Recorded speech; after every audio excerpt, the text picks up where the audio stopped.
बिस्मिल्लाहिर्रहमानिर्रहीम। हकायत रूमी, कयास का तराजू। हजरत अली रजी अल्लाह ताला अन्हो एक दिन बाला खाना में तशरीफ फरमा थे। नीचे से एक यहूदी ने आप रजी अल्लाह ताला अन्हो की तरफ देखा तो कहने लगा कि क्या आपको इसका इल्म है कि अल्लाह ताला हिफाजत का जिम्मेदार है, और क्या आप रजी अल्लाह ताला अन्हो को हक ताला की हिफाजत पर एतमाद है? हजरत अली रजी अल्लाह ताला अन्हो ने फरमाया, हाँ, वो खालिक हकीकी बचपन से लेकर आखिर तक इंसान का मुहाफिज है।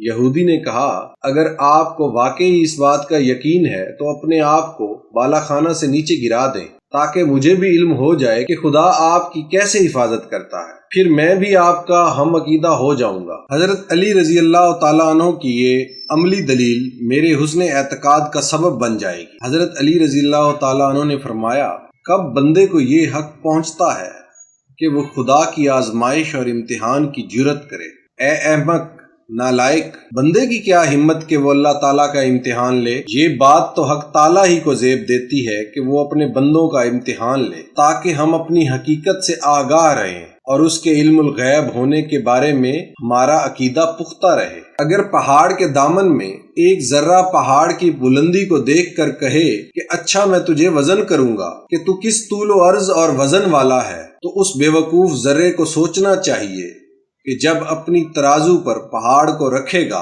तो उसकी तराजू वहीं फट जाएगी। उस वक्त ना ये जर्रा बाकी रहेगा ना उसकी तराजू सलामत रहेगी। तो वजन का ख्याल महज अहमकाना होगा। ऐसे अहमक अपने कयास के तराजू पर नाज करते हैं और अल्लाह वालों को अपने अहमकाना ख्याली तराजू में तोलने की कोशिश करते हैं। जब अल्लाह वालों का बुलंद मकाम इन बेवकूफ़ों की तराजू में नहीं समाता तो खुदा इनकी गुस्ताखी की नहूसत और शामत के सबब इनकी तराजू ही को रेजा रेजा कर देता है, और फिर ये कम ज़र्फ लोग हिमाकत दर हिमाकत में मुब्तला होते चले जाते। मौलाना रूम साहब नसीहत फरमाते हैं कि अगर इस किस्म के इम्तिहान का विसविसा भी आए तो इसको अपनी बदबख्ती और हलाकत की अलामत समझो और फिर फौरन सजदे में गिर जाओ और गरियो जारी में मशगूल होकर खुदा से पनाह मांगो कि ऐ रब्बे गफूर रहीम, मुझे ऐसे फासिद गुमान और ख्याल से खलासी, रिहाई, माफ़ी अता फरमा।